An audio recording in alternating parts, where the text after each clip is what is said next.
Are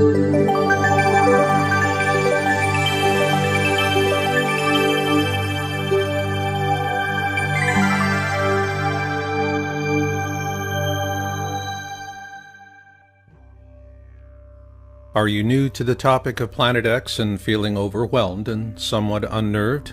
And while you may reject the concept, you have a sense of an internal knowing that propels you forward. So you try to become informed, but sorting through alarmist headlines, fear-charged rhetoric, and dubious content is dispiriting. Consequently, you're not sure what to believe. And if you sense that this is not a coincidence, you're absolutely right. Nonetheless, some of you lay awake at night, staring at the ceiling, reluctant to fall asleep, only to have that god-awful dream once again. You know the one. It's real, it's vivid, and so troubling you dread falling asleep.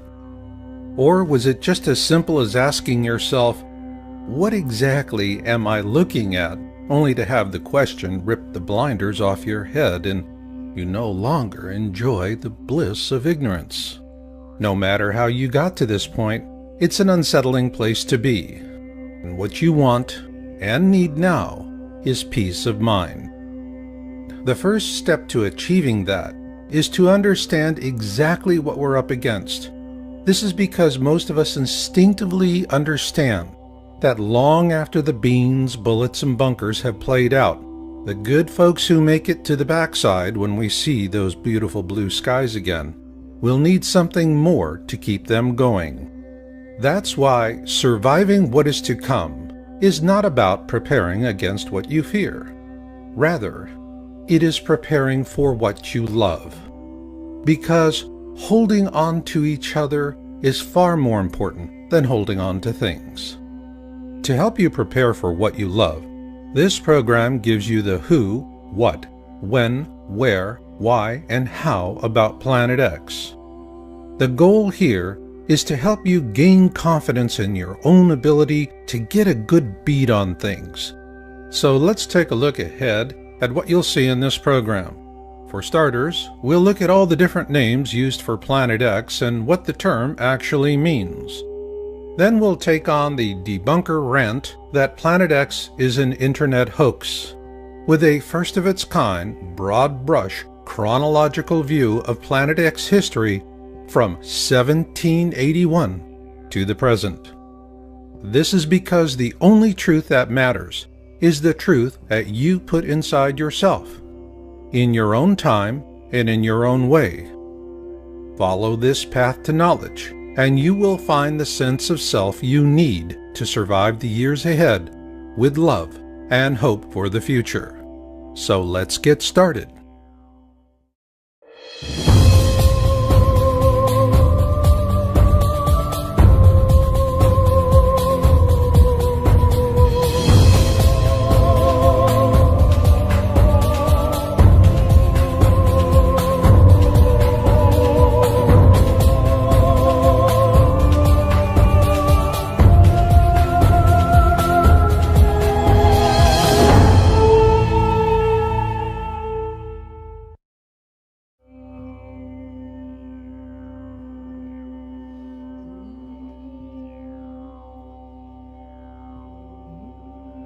The term Planet X was coined by the American astronomer Percival Lowell sometime between 1905 and 1908. It describes an unobserved planet that perturbs the orbit of a known planet.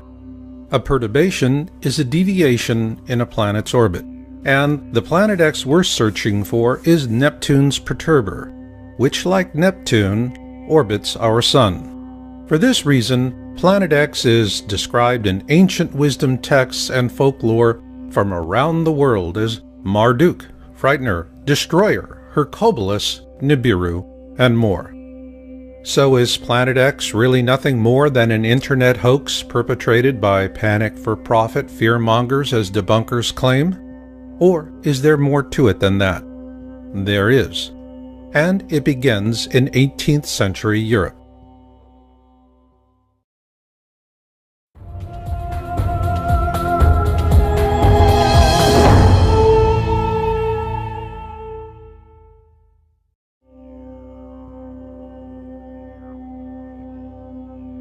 On March 13, 1781, William Herschel discovered Uranus, making it the first planet to be discovered with a telescope.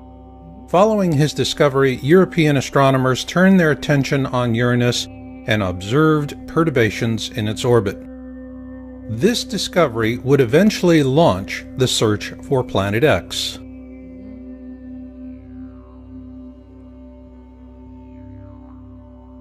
If one were to choose the father of Planet X research, it would have to be Alexis Bouvard, a French astronomer who observed the perturbations in the orbit of Uranus and attributed them to the existence of an unknown planet, the first Planet X. Unfortunately, Bouvard died before the coordinates for Neptune could be mathematically determined by French mathematician Urbain Le Verrier and British mathematician John Couch Adams, using Bouvard's observations. Verrier gets the official credit because he relayed those coordinates to astronomer John Gall of the Berlin Observatory, and 5 days later, Neptune was observed by Gall on September 23, 1846.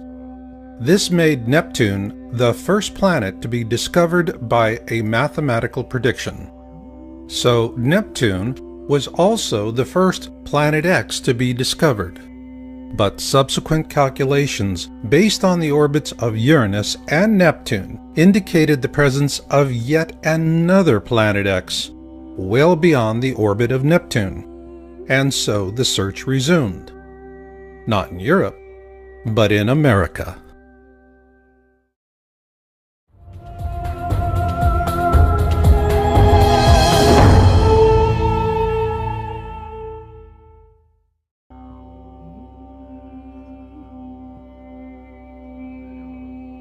The Lowell Observatory was established in 1894 in Flagstaff, Arizona, by Percival Lawrence Lowell, an independent businessman, mathematician, and astronomer. One reason Lowell founded the observatory was to study the planet Mars and its canals.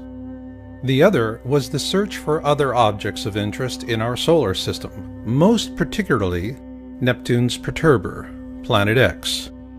A fact that revisionist historians downplay or paint over. Yet it was Lowell's intention to find the mysterious Planet X that led to the discovery of Pluto.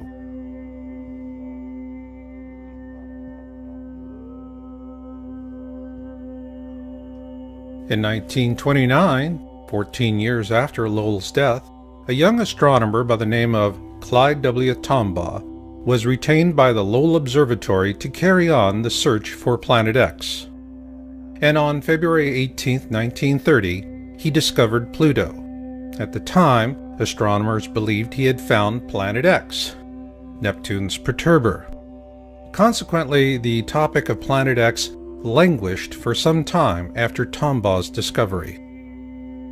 However, after the discovery of Pluto's moon Charon in 1978, it was determined that Pluto lacked the mass to be Neptune's perturber, as it is only about 60% the size of our own moon. So with that, the search for Planet X was once again afoot. It's also interesting to note that Pluto was later demoted to the status of a dwarf planet in 2006 by the International Astronomical Union.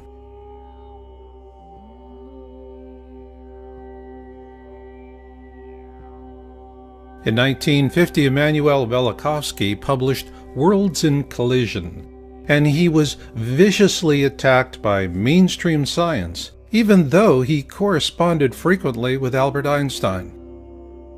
What generated this medieval response from modern science is that Velikovsky used ancient accounts to question the Darwinian notion of evolution with evidence of periodic cataclysms caused by large objects flying through the core of our solar system. Despite ruthless suppression, Velikovsky's work reawakened an open discussion of Planet X, and following that, a steady trickle of interest emerged, both in mainstream science and the media.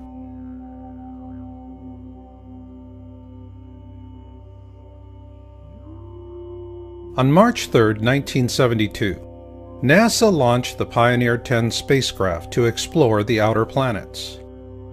However, according to government whistleblowers, the real purpose was to find Planet X, or at least to help narrow down the search field. An interesting aspect of Pioneer 10 is that it also carried a small gold anodized aluminum plaque designed by astronomer Carl Sagan, should the spacecraft be found by extraterrestrials. At present, communication with the Pioneer 10 spacecraft is no longer possible.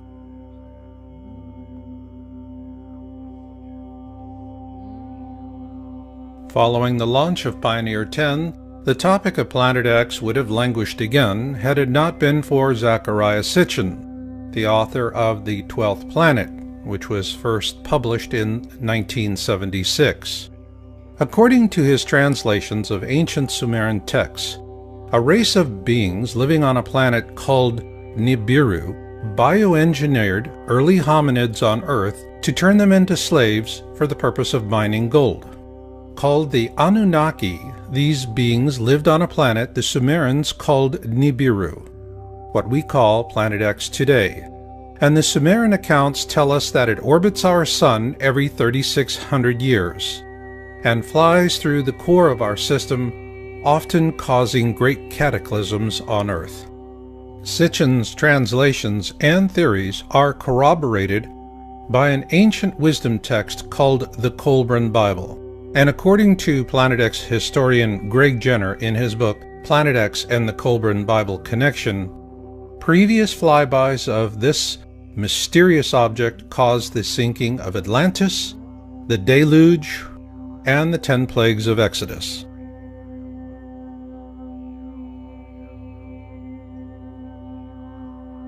Although Sitchin was continuously mocked and attacked by fundamentalists, our government took his work seriously, and on January 25, 1983, NASA launched the Infrared Astronomical Satellite, IRAS.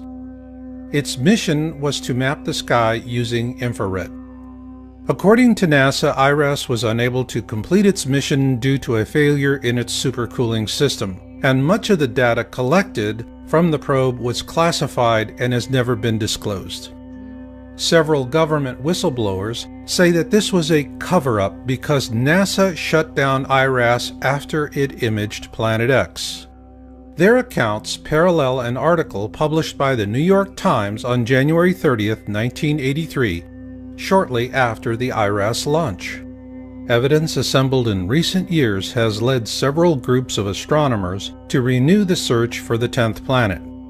They are devoting more time to visual observations with the 200-inch telescope at Mount Palomar in California. They are tracking 2 Pioneer spacecraft, now approaching the orbit of distant Pluto, to see if variations in their trajectories provide clues to the source of the mysterious force. And they are hoping that a satellite-borne telescope launched last week will detect heat signatures from the planet, or whatever it is out there. It is important to note that the term Planet X was also used to refer to a 10th planet. However, after Pluto was demoted to a dwarf planet in 2006, that definition became irrelevant. But what is relevant is what IRAS imaged and the consequences of those observations.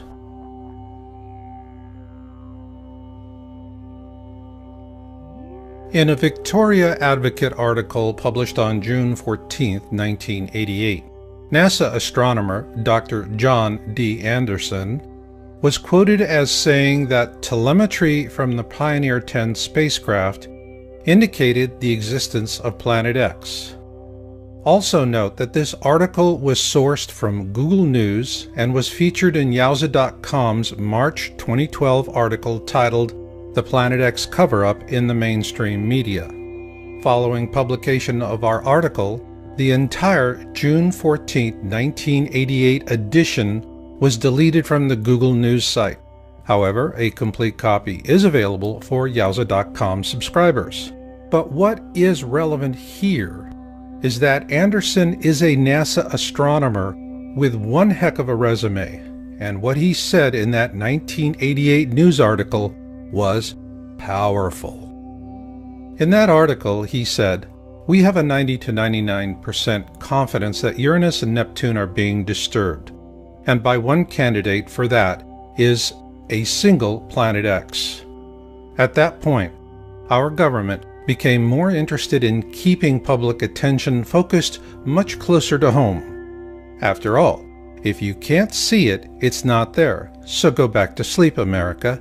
Nothing to see here. However, a few curious minds had other notions. On October 1988, Dr. Robert S. Harrington, the chief astronomer for the U.S. Naval Observatory, published his paper, "The Location of Planet X," in the Astronomical Journal. In an August 30th, 1990 television interview with Zecharia Sitchin, Harrington also said that Pluto had been a satellite of Neptune, but it was dislodged by Planet X, which he believed could possibly sustain some form of life.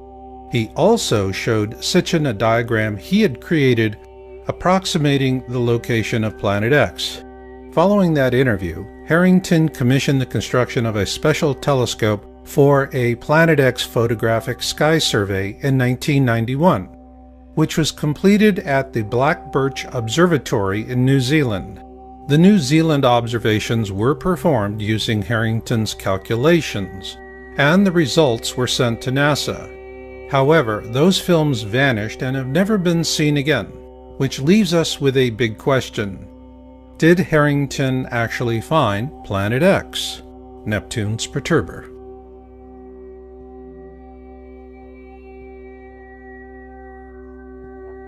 In 1992, Sitchin produced a documentary titled "Are We Alone in the Universe?" At the end of that film, Sitchin quotes a NASA press release from that same year. Unexplained deviations in the orbits of Uranus and Neptune point to a large outer body system of 4 to 8 Earth masses on a highly tilted orbit 7 billion miles from the Sun. This NASA press release suggests that Harrington did find Planet X in 1991, but the truth will never be known, because before he could publish his findings, Harrington died from a rapid onset of esophageal cancer on January 23, 1993. With his New Zealand findings suppressed and having died before he could publish his findings, many believe he was assassinated. One of the reasons given by those who subscribe to the theory of an assassination was an obituary by Charles E. Worley of the U.S. Naval Observatory. Worley wrote an obituary about Harrington that states, "Late in his career, Bob seemed quite skeptical of such an object, however." It is important to note that no other sources have come forward to corroborate Worley's claim. Consequently, Harrington's mysterious death was a shot out of the dark that quickly silenced the Planet X topic, both with the mainstream media and science community alike. In a very real sense, it was a veiled threat. Tamper with this at the risk of your own career, or perhaps even your life. In this regard, Worley's obituary was highly effective. This is for sure. Nonetheless, there is a curious question. Harrington built a custom telescope for a U.S. Naval Observatory station in New Zealand. The mission was simple: to find Planet X. So then, did they? Who knows? Because until NASA decides to declassify Harrington's observations, all we can say is that where there is smoke, there is fire. Meanwhile, we're not helpless either, and you'll see why later on in this program. But for now, if you are beginning to feel that the time has come to begin your own planning and preparation for whatever may come, then know this. When the worst of it hits, it will not be brief. This will not be weeks or months. Rather, we're looking at several years, perhaps longer than a decade. What this means is that your supplies, no matter how much you have on hand, is nothing more than a buffer. It buys you some time to work something else out. To optimize that opportunity of time, gather knowledge now, because after things run out, knowledge will help you to endure. And now, I'd like to share some of this very knowledge with you. It's something I've put a lot of work and love into because I know it will help people to make it to the backside. And that is what I'm all about. For those in preparation and planning, healthcare is always a problematic area because it is focused on the pills, potions, and supplements preppers set aside to help get themselves through a cataclysm. And it is problematic because all things physical play out. So a practical solution is what we call transition planning. So is this a December 21, 2012 solution? No. In our last video, Planet X System Observations and Orbital Path Analysis, we addressed December 21, 2012 as an awareness event. It was media-driven and it was successful in creating awareness, so on that regard, mission accomplished. Now, transition is the mission. Simply put, surviving the worst of times begins with surviving the best of times.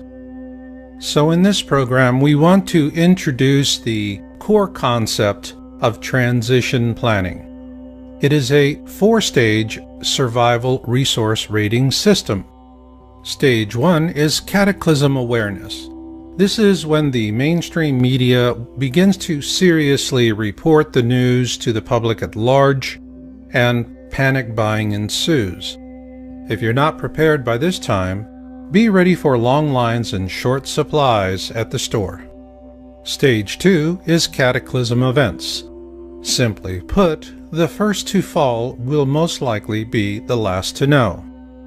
But planning and luck will also play equal roles. While planning and preparation is not a guarantee that you and your loved ones will survive these events, it will, however, dramatically increase your odds of survival. And with repeated events, expect all or part of your survival stores or caches to be exhausted, lost, or stolen. Stage 3 is post-event. Those who survive the cataclysm event will search for survivors and pull together into small, self-organized groups. While most preppers set aside enough for themselves and their loved ones, as a member of a larger survival group, you'll also share with them as well. This is when the bulk of your physical supplies will be used up. Stage 4 is the backside.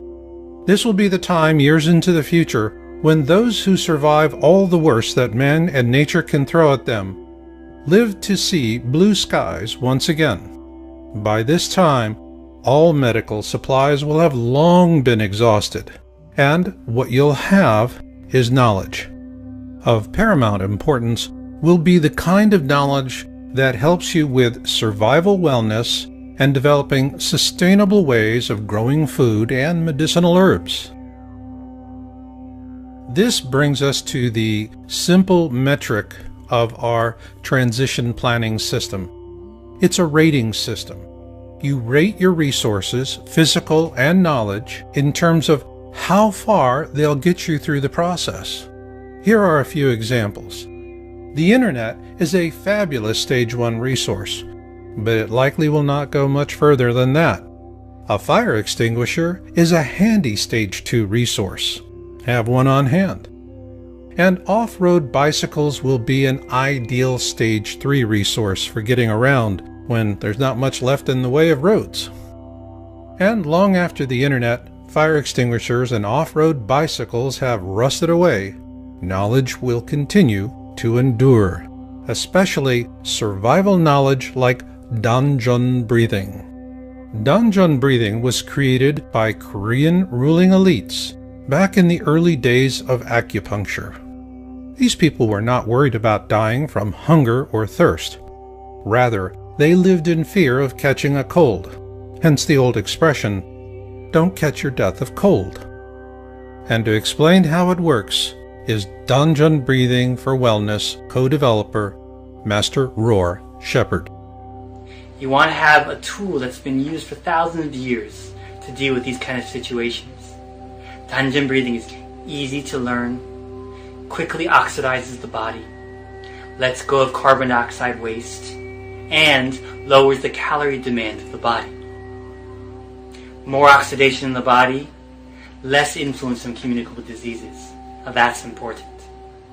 The complete Dungeon Breathing for Wellness system from feelbetteronyourown.com includes a full-color symptoms handbook and 6 exercise and reference DVDs. This course was developed by preppers, for preppers, and the symptoms handbook is the core of the system. It offers quick access to poses for a wide range of symptoms and complaints, and it's designed to help volunteer trainers pass along these simple techniques to others. Each pose is cross-referenced by skill level, symptom, and personal goals. Organized into 3 levels, low impact, universal, and high impact, the 57 core poses offered in the Feel Better on Your Own system represent those used by Korean elites for centuries. They are simple, practical, and highly effective. To learn more, visit feelbetteronyourown.com today and view our free instruction videos.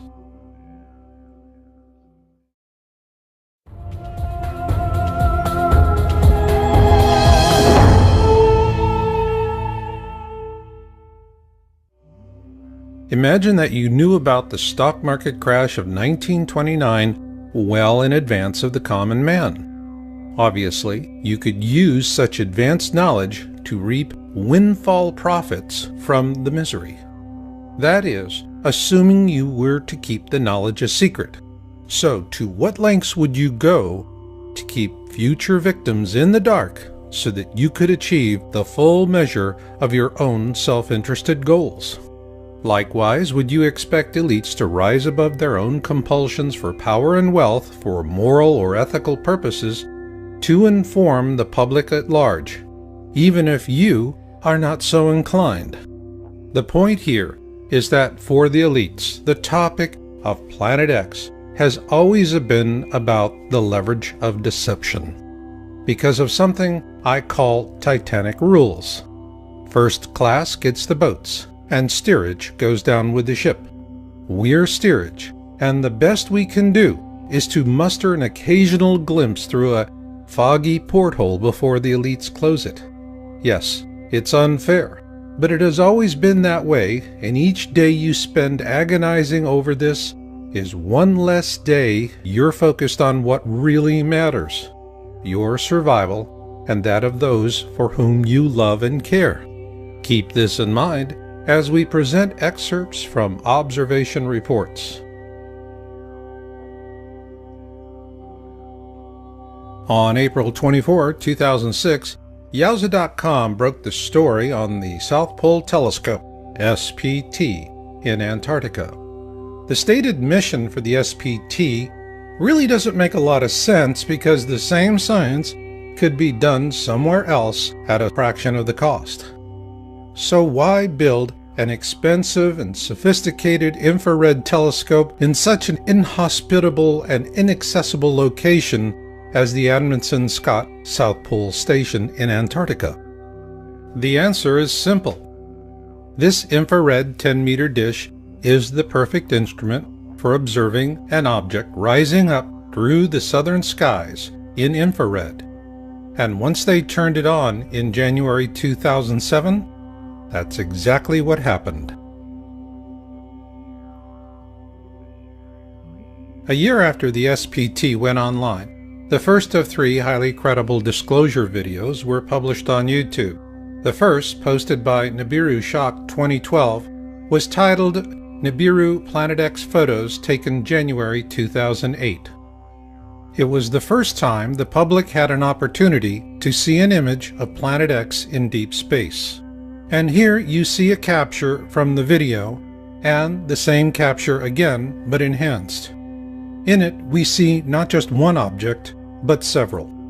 This is when we first learned that Planet X is actually a mini constellation of planets and moons orbiting a small brown dwarf star that is the binary twin to our own Sun. Those of you who were in high school and college during the 1970s may remember this second sun as Nemesis, the designation used by professional astronomers of the day to discuss the possibility that we live in a binary star system. Also, just as Sitchin and Harrington predicted, it would be rising up from the southern skies. But we wondered, could lightning strike twice with another disclosure video? On March 3, 2008, Nibiru Shock posted his second video titled Nibiru Planet X Update February 1, 2008. Well, what do you know, lightning did strike twice. And in that video we're told that Nibiru is now inside the Kuiper Belt, well beyond the orbit of Pluto. In this video, he tells us it is entering our system at an extremely shallow angle. This is consistent with our most current findings. In this second video, Nibiru Shock 2012 gave us a brilliant series of images that clearly show Planet X is a rather substantial mini-constellation of planets and moons orbiting a brown dwarf star that is in turn orbiting our own Sun. Consequently, it does not look or move like anything humans have seen in over 3,600 years. He also told us that governments are afraid of a panic. Perhaps. But then again, remember Titanic rules. First class gets the boats, and steerage goes down with the ship. We're steerage. Why do we say this? Because after these two videos were posted, the Nibiru Shock 2012 channel was hijacked by disinformationalists, and the first two videos were labeled a hoax, and the channel was also corrupted. Having investigated the first two Nibiru Shock 2012 videos at length, we published our findings on April 6, 2008 in an article titled First Two Planet X SPT Leaked Image Videos by Nibiru Shock 2012, now seen as highly credible. The reason we drew this conclusion was that these were very impressive disclosures, but the manner in which the channel was attacked showed clear evidence of a well-organized and well-funded use of disinformation tradecraft. Following publication of our report, Yowza.com came under heavy attack. Our site was hacked, and a slander campaign was leveled against us with brutal vitriol. In the process of defending ourselves, we filed DMCA complaints with YouTube, and to their credit, Google removed over 13 different attack videos and terminated 4 disinformation channel accounts. Then on May 29, 2008, we published an update article titled Planet X Nibiru SPT Disclosures May 2008 Report. In it, we presented our analysis of a third SPT disclosure video by a different YouTuber going by the name of DNIR4808N. This YouTuber described how a personal friend working at the SPT had sent him an image of the Planet X system captured by the SPT on May 14, 2008. In the video, DNIR4808N named his friend, and the government had the YouTube channel removed along with this video within a few hours after it was posted. Thanks to an anonymous tip, we were able to download the video before the channel disappeared. The video was authentic, but the manner in which the channel was taken down was clear proof of further government suppression. And when you compare the images in the DNIR4808N video with the Nibiru Shock 2012 videos, it's obvious that both are of the same object or series of objects, which also happen to be in the southern skies. At that point, the question for our team was simple. How did these 3 SPT disclosure videos compare with Dr. Harrington's paper, The Location of Planet X, published in October 1988, and with the illustration he showed Zecharia Sitchin in a 1990 television interview. Luckily for us, the answer came a few months later. Corroboration for Harrington's calculations finally came in 2008 with the last polar flyby of the Sun by the ESA-NASA Ulysses probe. Although NASA says that the spacecraft failed before critical data could be gathered in its last orbit around the southern hemisphere of our Sun, it nonetheless yielded valuable data, and we published that on October 13, 2008, with an article titled The ESA-NASA Ulysses Probe and Planet X Nibiru. The probe data is clear. The Sun's southern hemisphere is noticeably more active than its northern hemisphere. Also of interest is where the peak solar winds originate and the direction in which they're pointed.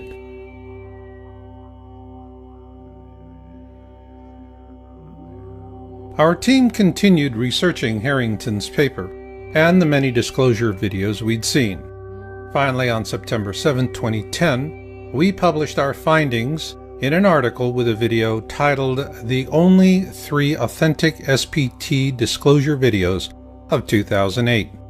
Simply put, the 3 videos we discussed in this program by Nibiru Shock 2012 and DNI R4808N are the real deal.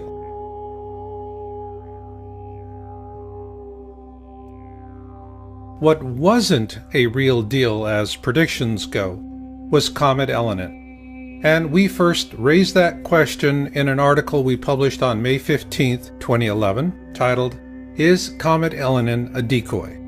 After a lot of speculation, the result here is that sometimes a comet is just a comet. However, Comet Elenin was a ripe opportunity for organized distraction. Consequently, it was portrayed as Planet X, the Nemesis dark star astronomers debated in the 70s, the Star of Bethlehem to herald the Second Coming, and an alien mothership under intelligent control. As it turns out, the only thing under intelligent control was the disinformation. So the next time you see a stampede in progress, you might want to keep this in mind. On July 30, 2012, a YouTube channel of anonymous amateur astronomers, the 00 Skyview, posted a video titled What Begins in Aquarius Ends in Aquarius. One of the first things we noticed was that this group of folks were showing us their instrumentation. Now that was something new. Then they showed us where they found their object of interest, 4 degrees below the ecliptic. Plus, like the SPT disclosure videos, this group is showing us images of a mini constellation with a large object in the center and a cluster of satellites in orbit around it. But what really got our attention was that they were observing a red iron dust cloud, the hallmark signature of a brown dwarf star. Then on November 1, 2012, the 00 Skyview team upped the ante with a video titled Lifting the Veil. Right out the gate, they predicted a greatest eastern elongation flyby approaching from the southern skies. Not a good thing. In astronomy, a greatest eastern elongation describes an object that passes us on our side of the Sun to the left of us and inside our own orbit. In this case, this object is also rising up from our southern skies. And it's interesting to compare the ESA-NASA Ulysses probe data with the 00 Skyview flyby prediction.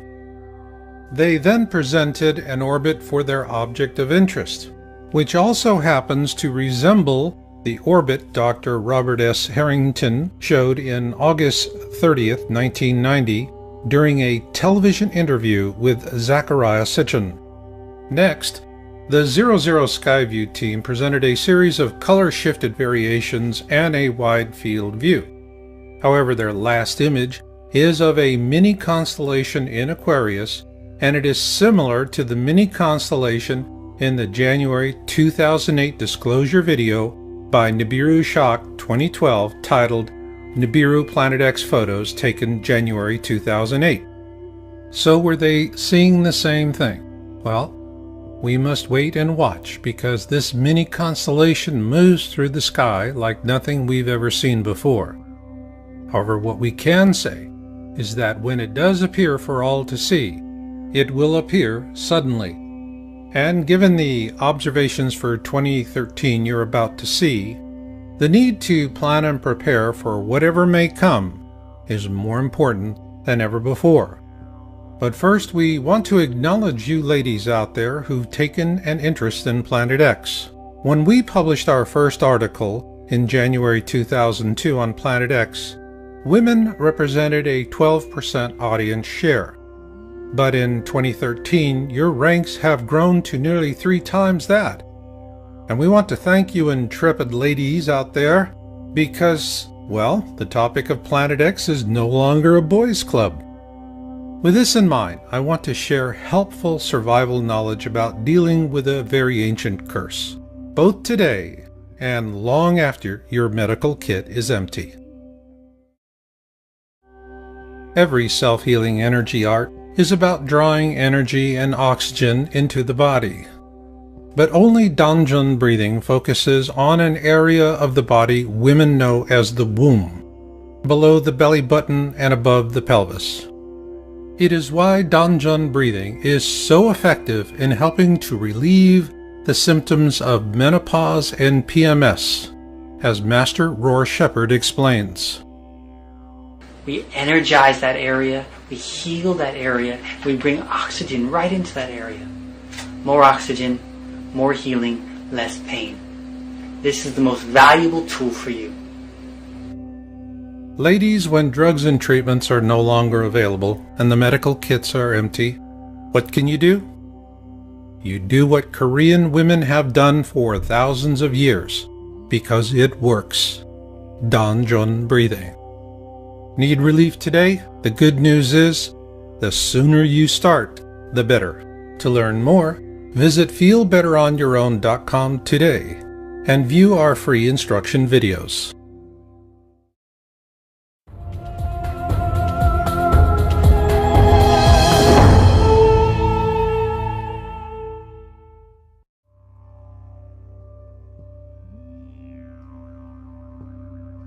At the beginning of January 2013, Yowza.com researchers began tracking an uncatalogued object using the Vulcan feed camera from the Turrialba volcano in Costa Rica. I dubbed the object Bluebonnet. With these observations, we began to see a pattern forming in terms of Planet X being a mini-constellation instead of a single object. Though Bluebonnet is clearly not a brown dwarf companion to our own Sun, its movement through the sky does raise the possibility that it could be a far-flung orbital of a second sun.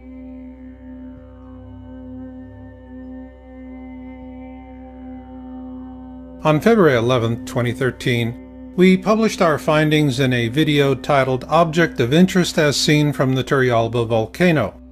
In this frame, you see Bluebonnet above the Turrialba volcano and specification data for the Vulcan feed. Turrialba is 10 degrees north of the equator at approximately 11,000 feet, and the Vulcan camera was pointed to the southwest with a good view of the Pacific Ocean on a clear day. In that video, we explain the difference between the horizon as we see it here on Earth and represented by the red line. The green line you see cutting through the center of the Sun is the ecliptic. The ecliptic is the plane of our solar system, and all of the planets orbit the Sun within a few degrees of it. This is important to know when analyzing a newly revealed and disturbing prediction by Nostradamus. In October 2007, the History Channel aired The Lost Book of Nostradamus for the first time. In this video, 7 prophetic images paint a catastrophic end to life as we know it. According to this program, Nostradamus is showing us the constellation of Fucus because it will play a pivotal role in the flyby. This was interesting because the Vulcan feed image data also shows Bluebonnet transiting through or very near to the constellations Ophiuchus and Sagittarius in December of last year.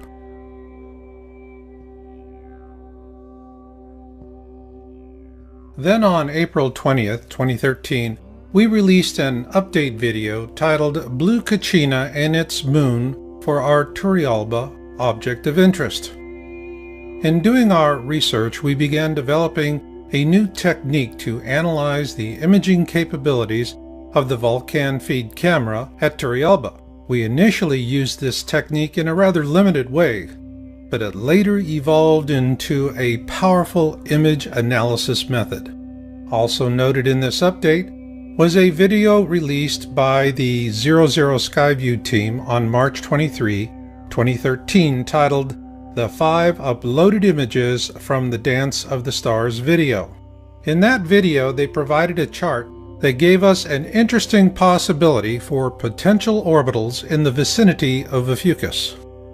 Following months of observations and capturing hundreds of images to our database, we were able to plot a rough orbit for Bluebonnet, which we determined to be an outermost orbital of the Planet X system brown dwarf companion to our own Sun.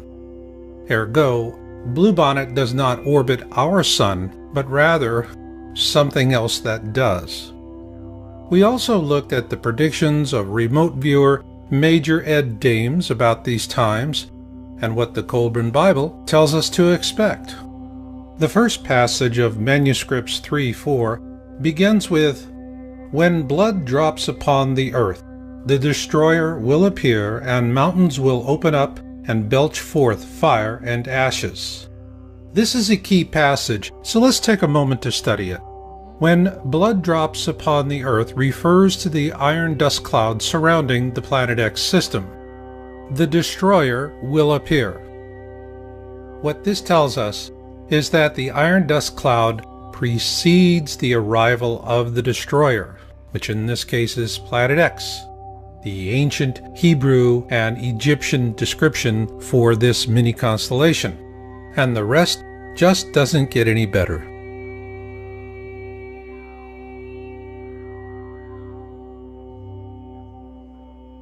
On July 8, 2013, the 00 Skyview team posted a new video titled Fire in the Sky Part 3.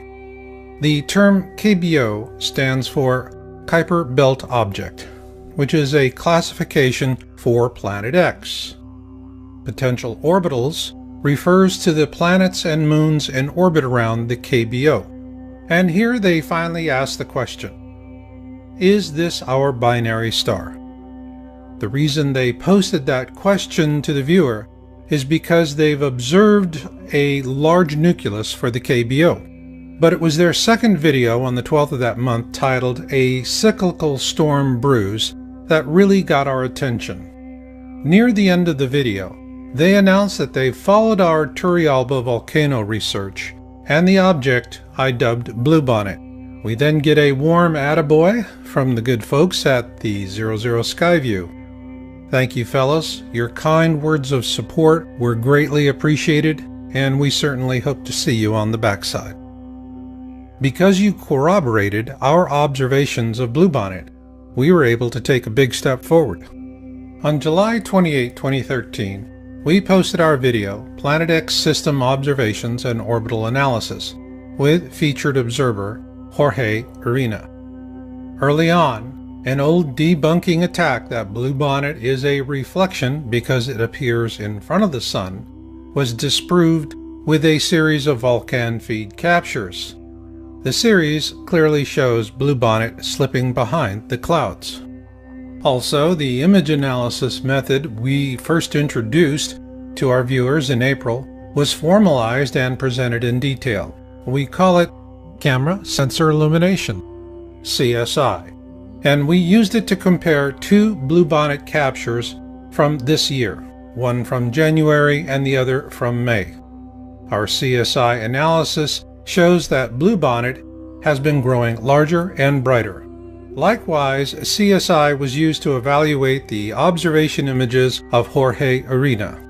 He is an importer of Peruvian foods and herbals, and he's based in Ontario, Canada.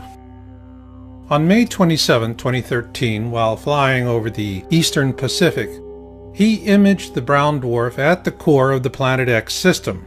While it appears at the Sun's 11 o'clock position relative to Earth's horizon, the actual placement relative to the ecliptic is below the ecliptic and near the Sun's 8 o'clock position.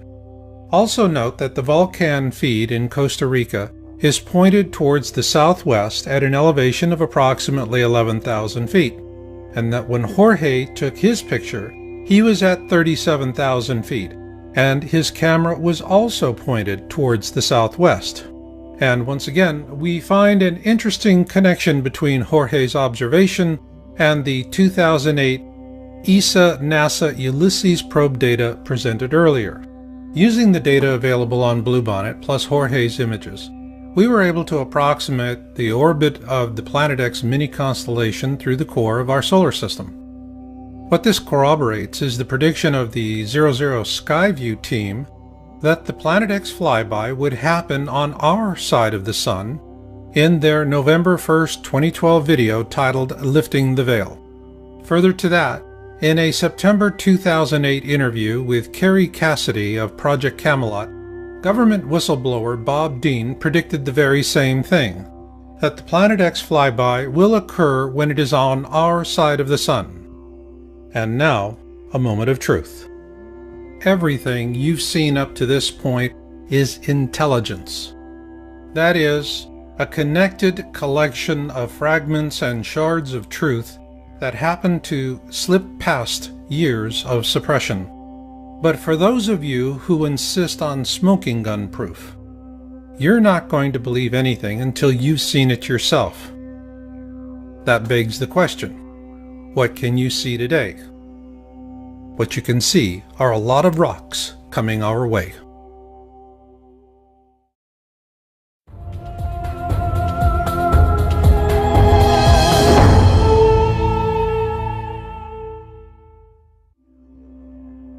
The American Meteor Society was founded in 1911 for meteor observations.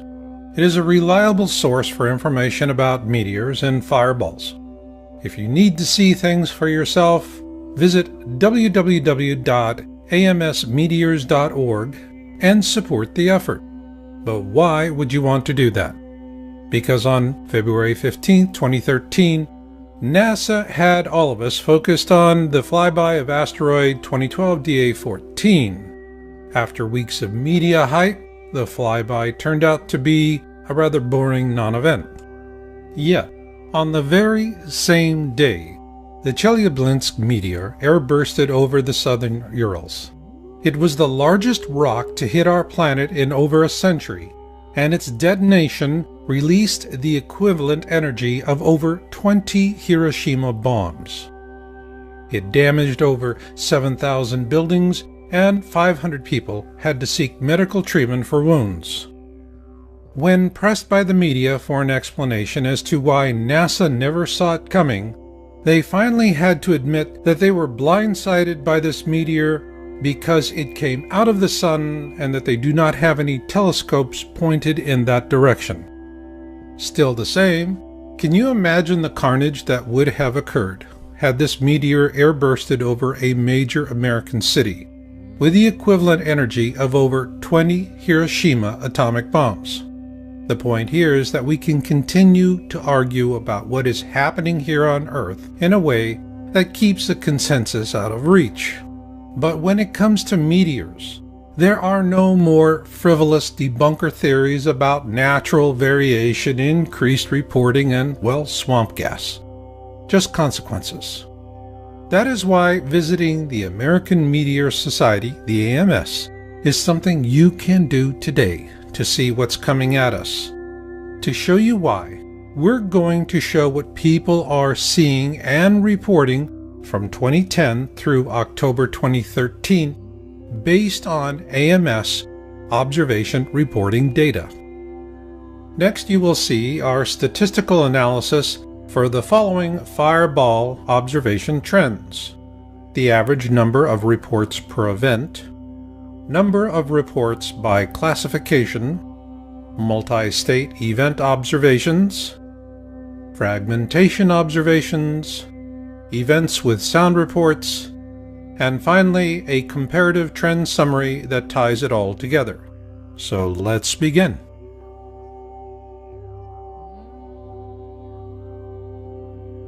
This series of slides shows the overall growth in the average number of reports per event for all classifications from January 1, 2010 to October 13, 2013. Of note is that in 2013, we see for the very first time in the history of AMS 2 fireball observations with over 1,000 reports each. So let's take a closer look at those reporting classifications.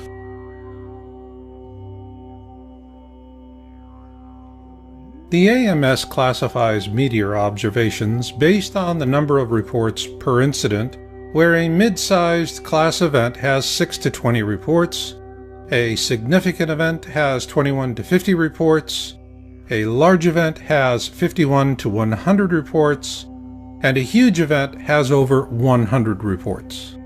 So let's begin with a look at the mid-sized events. Here we see a pronounced jump from 2010 to 2011. Part of that jump can be attributed to the implementation of new reporting procedures by the AMS. Now let's add the number of significant reports with 21 to 50 observations each.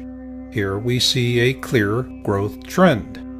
Interestingly enough, there were no significant large events in 2010. But there were significant large events in 2011 and 2012, as well as a marked increase in 2013. In terms of huge events with over 100 reports, 2010 was barely noticeable. However, that picks up in 2011 and doubles in 2012, and then again in 2013.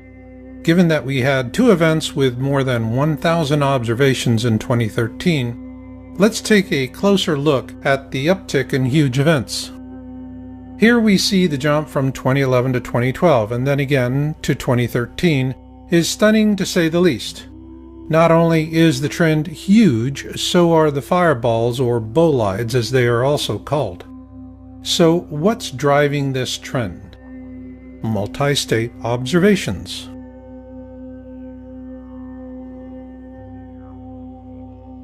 A multi-state event is where observations of the same fireball are reported in 2 or more states, and here we see a steady growth trend from 2010 to 2013.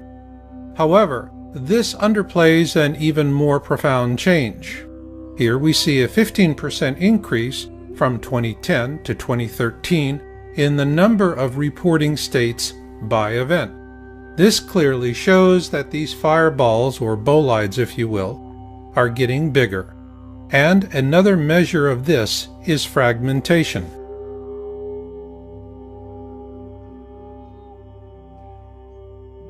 Fragmentation is a key indicator of size, and while angle of attack and velocity also play a factor, the rule of thumb is the larger the meteor, the more likely it is to fragment, or break apart if you will. From 2011 through 2013, the number of meteors large enough to fragment skyrocketed according to AMS reporting data. This should be of real concern to all of us because this represents a 400% increase in just 3 years, and because there is a corresponding increase in sound as well.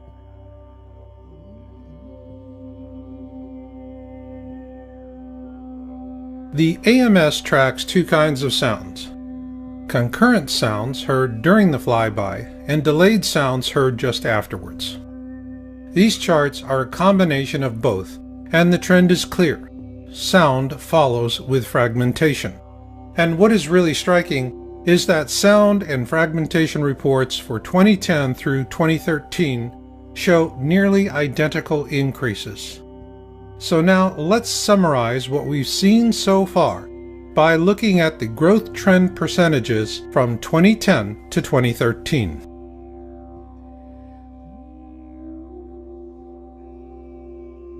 Now let's look at a big picture view of the AMS data based on the average number of observation reports per event, events with sound reports, fragmentation observations, and multi-state event observations. And what we see here, beginning with 2010, is a consistent growth trend by percentage from 2010 through to 2013. It is important to note that all of the data presented in this video is for the 2013 reporting period of January 1, 2013 to October 13, 2013, with 2.5 months yet to be reported. And for those of you who are still laboring with doubts about all of this, there is only one question you need to answer. What's throwing all these rocks at us? And what about those of you who no longer have any doubts about the need to plan and prepare for whatever may come? Do not plan against what you fear, but for what you love, because survival is not about holding on to things. It's about holding on to each other. For the Yowza.com and PlanetXTownHall.com research team, this is Marshall, and we'll catch you on the backside.